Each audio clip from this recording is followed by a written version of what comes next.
This is Malaika, the talk show for African Christian women. Viewers, we are so grateful that you could join us today. Please don't touch the dial because we have a lot to tell you today. And we hope there's men sitting there as well, glued to the screen, as we talk about pregnancy and birth. And so I have with me in studio Jackie and Auntie Zods. They are mothers already, so I'm sure whatever they have to say is very powerful.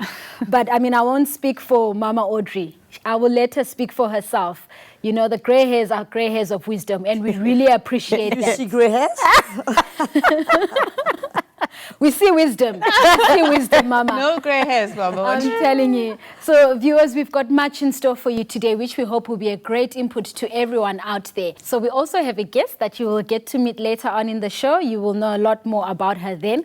And we'll take this time before we go into the deeper issues to hear our overview from Jackie. So, Jackie, this time I'll address you as Mommy Jackie because I think you're putting on that hat, eh? I actually hear that word more than 100 times a day. Yeah, actually. Mommy. At various tones. Yeah. Please go for it, Jackie. Would love to hear what you have for us today. Yes, I'll go for it. So today, unfortunately, we're talking about something a bit sad. We're talking about the baby blues and the psychosis. I didn't personally go through it, but I was actually very shocked when I realized how many women actually go through it. So let me get to the business. Mm-hmm. In developing countries, complications during pregnancy and childbirth are the leading cause of disability and death among women. Yes. Over 99% of maternal deaths occur in developing countries, which is very high. So let's go to the baby blues though. Baby blues are feelings of sadness a woman may have in the first few days of having a baby. The estrogen levels drop more than 100-fold in the first 3 days, and this is very common.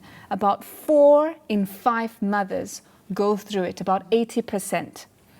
And what feelings do you have? It will be a feeling of sadness, where you cry a lot, you feel moody. And for different people, it's different. Like the other day, I heard someone who had baby blues for 20 minutes. Oh, Yeah. Just cry, and then, oh, I'm done. But some people, it lasts a bit longer. okay. So for those where it lasts a bit longer, it's actually called postnatal depression. It's more severe and lasts much, much longer than baby blues, as I've just said. Okay. And it affects almost 10% of women. And it's a form of depression that would start around 4 weeks of delivery. And the symptoms, just like baby blues, differ from person to person.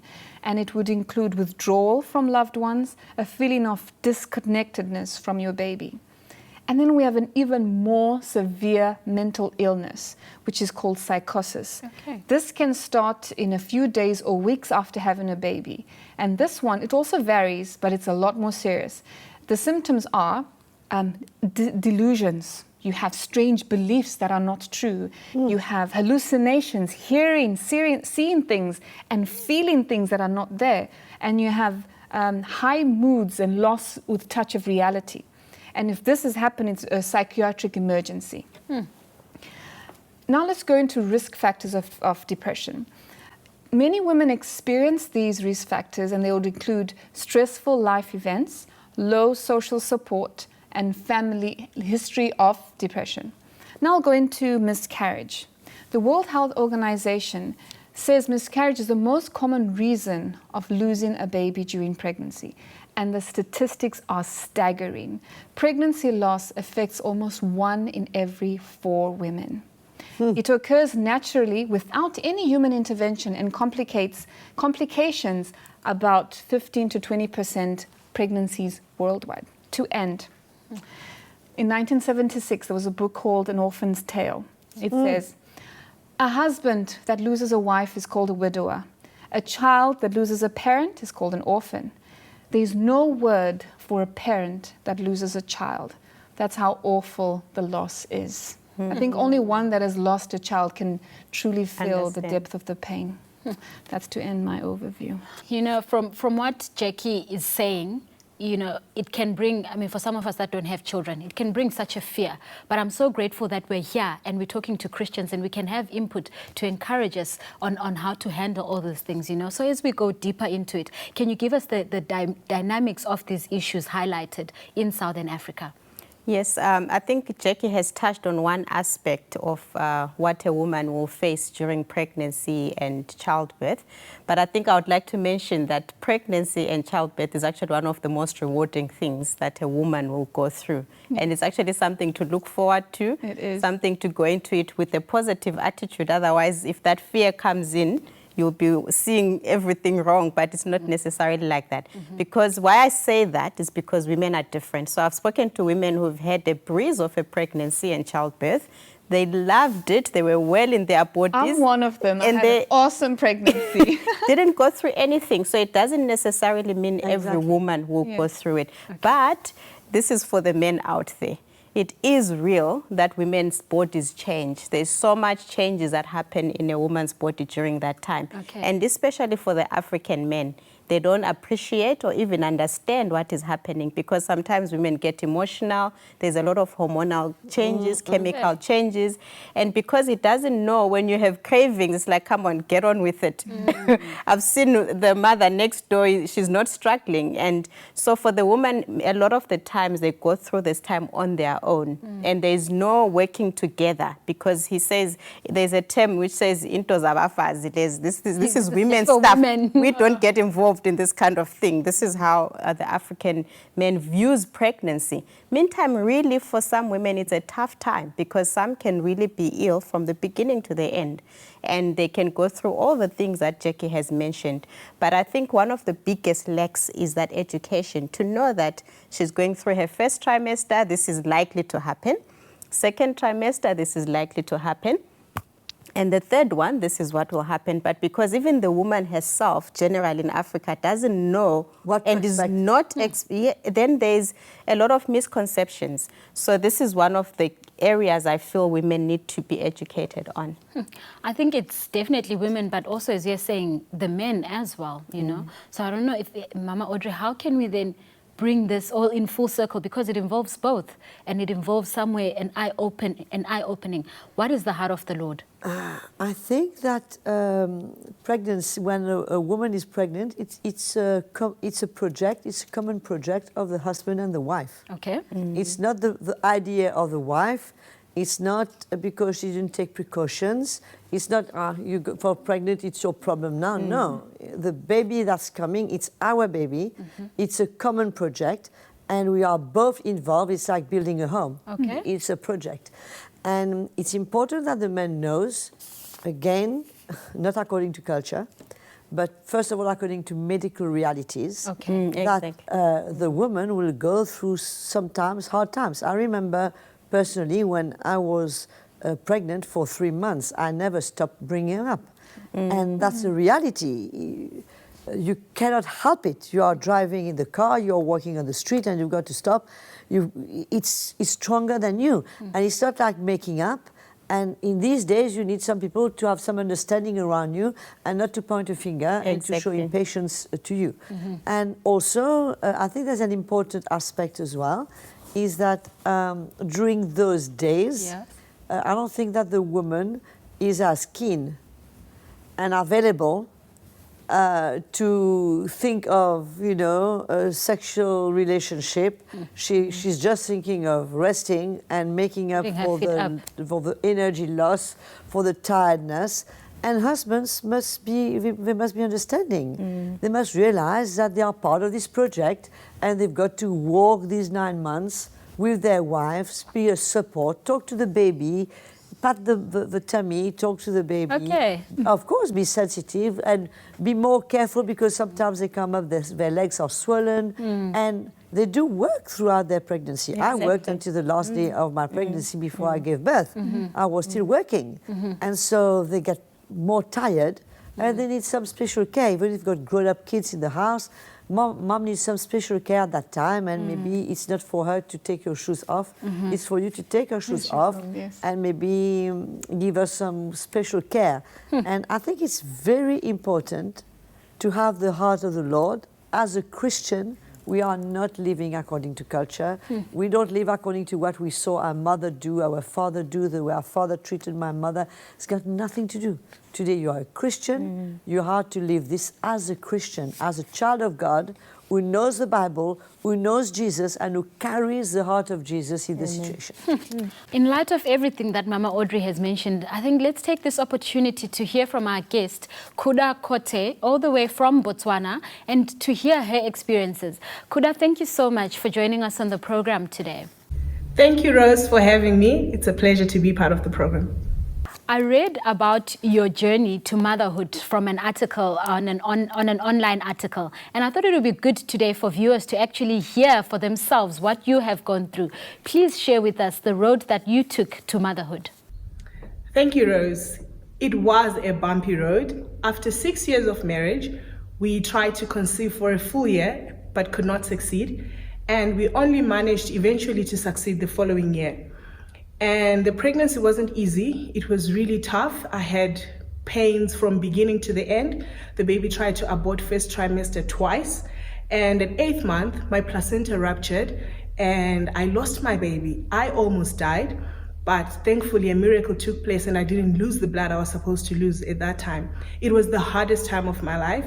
I struggled. I couldn't cope for a moment, but the Lord was there with us. And then 7 months later, we then tried again and we managed to conceive and have a baby girl called Hannah.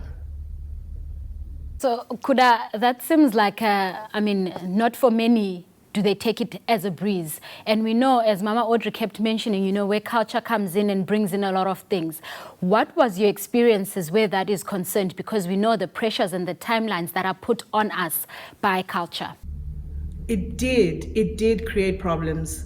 With the culture we come from, tradition, everybody is following tradition, superstition. For me, I had family members complaining how I should have gone home. A girl child, when she falls pregnant, she leaves her husband and goes back home to give birth in her mother's house. And that was the main reason for them why I had lost my baby. And others were saying I was being bewitched because I shouldn't have announced or posted on Facebook about me being pregnant. And it was close families, close relatives, and all this brought about some problems, And for myself, I struggled because I also went into a place where I was blaming myself for losing the baby, and I thought I'd hurt my husband by losing the child that he had been waiting for a very long time. So it was really a difficult time having to balance what I'm feeling and what people were saying, and it was close family members. Well, that is very, very hectic, Kuda, and we're so grateful that Mama Audrey has really highlighted that culture has no place, but we need the Lord to just bring something deeper than that. But I would really like to touch Mama Audrey on the issue that she's mentioned now, Kuda, where she's had the miscarriage. That road, for many people it becomes such a struggle, and thank the Lord for Kuda, she carried on from there. But other women get stuck in that place of miscarriage. There's guilt, there's feeling bad, there's all sorts of things. What's the encouragement that can be given in such situations? But as we heard Jackie, I think if I got the figures right, 1 on 4 women, or 1 on 5 women. 1 in 4. 1 on 4, which is it's a high percentage, it's 35%, yes. Go through a miscarriage. And I remember when I had a friend who went through a miscarriage, and it was like a tough thing to go through. Mm-hmm. But when we went to see the gynecologist, he said, you know what? The body knows what it's doing. The body knows exactly what it's doing, because if anything was going to be wrong with that baby, the body rejects the pregnancy. So in other words, it's not the end of the world. There's a second child coming. Of course, it's heartbreaking. Of course, because when your wife is pregnant, it should be an exciting time. Yes. For the whole family, we're waiting for the baby, we're waiting for the boy. There's no more secret today. We know if it's boy, if it's girl. Exactly. It loses the whole, spice of it. Yes. But we get ready, we prepare the room, it's exciting. And suddenly, we lose the baby. Yes. And normally it happens within the first 4 months. Yes. This is when it's still very early stage of your pregnancy, and there's no harm of getting pregnant 2 months after. But it does happen, and it's not a spiritual thing. It's not because you are cursed, it's not because God is angry, it's not because you did something wrong and God is punishing you. No, it has nothing to do with that. It's purely medical and it's purely natural. So we can't put pressure and expectation, once again, we must come out from under the pressure of culture. Okay. Exactly. Exactly. Because if you take the European culture on that side, if you lose your pregnancy, people are sorry for you, but that doesn't go any further. Because it's not attached to culture, but there's other things attached to culture. Yeah. But when it comes to all the reactions that could have had and the pressure, that is purely African culture. And we can't serve the Lord and at the same time be faithful to culture. You know, the Bible says we are not debtors to the flesh. Yes. We can add we're not debtors to culture. Okay. Culture didn't have anything to do in our salvation. We were saved by grace through faith because of the grace of the Lord, of the love of the Lord for us. And we are not indebted to culture in any way. So there's no reason for us as Christians to serve culture and to be so submitted and faithful to culture. We must, as Christians, the earlier we come out from under culture, from the pressure, the better it is. Isn't it, Auntie Zods? That's it, you know. And as Mama is talking, I'm just reminded of myself because I've got 2 children.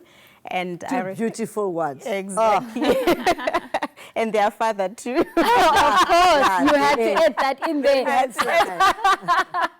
I hope he's watching. So when I was pregnant, both pregnancies, I had cesareans both times. And for all our doctor's visits, he was there. He didn't miss a thing. And he would read up about the trimester I was in and write questions down. The doctor was in trouble. So what's happening now? He was so interested to the point that when I went into the cesarean, because it was an emergency, he said, I'm going in there. When the doctor saw who it was, he says, this father, please let him in. Otherwise, I'll have many questions. Yes. So it's just to share with the brothers and sisters out there that because we're African, it doesn't mean we need to live by the standard of our culture or the world. And as a mother, I was supported throughout. And you felt his heart right through. Up to today. We're raising the children together. I'm here now. He's in Zimbabwe, and he's looking after the children because it's his place. So it is possible in the gospel to serve the Lord together and work as a team. What do you mean it's his place? Meaning that you not being there, he's taking taking over and taking care of your children, which make is sure normal. the meals are sorted, the kids are in school, he takes them to school. Okay. So he's very involved in the day-to-day life of the children. But what an amazing support system that was, you know. But Kuda, for you, with all these obstacles, I mean, we hear Auntie Zods had a husband, and I'm sure the fact that they were Christians. But for you and your husband, what actually took you through all these obstacles that you went through? I managed to overcome through the Lord. It can only be a miracle. The first miracle is that my husband and I stood together on our convictions. We knew in our heart what had taken place. It was very difficult, heartbreaking, but we understood that the Lord had done what he had did. The prayers of the saints, people standing with us, encouraging us, talking to us, praying for us, that for me was the biggest, because they stood there and they helped us to understand the heart of the Lord for us, and also to know that the Lord was with us and taking care of us. And when he gives, he has reasons. When he takes away, he has reasons. And to trust the Lord, for he's the Lord of our lives. So now, I mean, everything that starts well ends well, you know, and so we're grateful to hear that from Kuda. But, you know, there's something that Jackie touched on, baby blues and postnatal depression. How is that context in Southern Africa? What is happening? Are people aware of that? Is there something being done? Please enlighten us, Auntie Zods. I don't think people are aware of that. And I've heard of a lady who actually ended up being postnatal psychosis because it was just ignored, and it happens often until the woman actually, it becomes a mental illness because we are not taught about it. And I'll say for me, it was through sisters in the church that shared with me that expect this, it's normal. And so when it came, I was not in shock. Okay. So it's something that as sisters in the church, we need to help one another because we don't talk about these things. And I just want to mention one thing also culturally, which affects women after losing a child. I have a sister I know who had a stillborn baby, which is traumatic at 9 months. She carried through. And in our culture, you're not allowed to mourn a baby that has, you're not allowed to mourn. It's traditionally, it's like a taboo thing. It's spooky why did the child die? So there's a lot of misunderstanding. So she shared with me, she said, I wasn't allowed to cry and I couldn't get support. I could only be with my mother, nobody else through that time. And as a result, she never got to deal with the trauma. So every time grieving. There was no grieving. So she's still in that place today. Sure. And why is that? It's because somewhere there's a lot of culture that affects marriage. There's so much old wives' tales. Come on, that come in and then culture. yes. Don't do that. I mean, those old wives' tales, I think that's what actually puts a blanket on things like baby blues and postnatal depression. I mean, I remember before the program, Auntie Zods was telling me that if I actually didn't know, because I'm not a crier, if someone didn't tell me when I was pregnant that there's baby blues, I would have been shocked. Yeah. But I think I mean, I'm not a parent, I've never been pregnant, but from what I hear, it seems like no one is told about postnatal depression, you know, and when it starts happening, most women don't even know. What am I going through? Malaika is so good. You know? Exactly. Can I just add something Yes, on for that? sure. Go ahead, Jackie. Last week I was at church actually, and a lady came up to me and she was crying, weeping. She's got about a 10-month-old baby. And the week before, she was on top of the moon. She was so happy. She was like, I'm so happy, I'm doing this. And the signs triggered. She couldn't even say she was depressed. And she was tired. She said, I'm tired all the time. I don't have enough energy. I always need to sleep. And I had to encourage her. And I said, it's actually quite normal. She couldn't even say that she was depressed. Yeah. You know, you don't realize how normal it actually is. Yeah. But the good thing is, she didn't deny it and she went to the doctor. Yeah. That's And very she's on good. treatment now, so that's a good. So that's the problem now that we want to address, Mama Audrey, where in our culture, it's not mentioned because they'll say you're crazy. Yeah. Can you please encourage people with regards to this, Mama Audrey? I think it's very important for people to realize the normalcy. You know, we are normal human beings. We can be African. We do not go in the list of exceptions. All the women get tired when you feed your baby at night and you've been feeding every 4 hours. When you wake up in the morning, you are exhausted. You can't be expected to live a normal life, but make it very clear, being pregnant is not a sickness. Exactly. Definitely is not a sickness. We carry on with normal life, but we've got realities that we have to face. The body And undergoes why changes. should Africans be different than the rest of the world? You know, it's normal to have nausea. It's normal to have cravings. I mean, it's just a matter, we just have to read about it. And in the church, we should raise up these issues with the women and be able to explain to them, this is normal. And the men. Encourage the men to take care of their wives and be more than ever present during the time of the pregnancy and be a supporter because it's a common project. Exactly. Okay. It's an exciting time for the family. It's an exciting time for the man as much as the woman. And bless the Lord if he gets a girl. Exactly. Exactly. Yeah. It's nothing wrong with that. He mustn't feel like, should be a boy first. He mustn't feel like, you know, he didn't get the lottery because he's got a girl. I mean, if the Lord's given him a girl, he knows what he's doing and he must love his daughter with all his heart and be proud of his daughter as much as he would be of his son. Yes. So it's all again to do with culture. Unless we break away from culture, we can never grasp and catch the gospel and grow the way the Lord would want us to grow. We are still stuck with things hanging and holding us back. We can't move forward. If we are bound by culture, how can we move forward? It's like chains holding us back.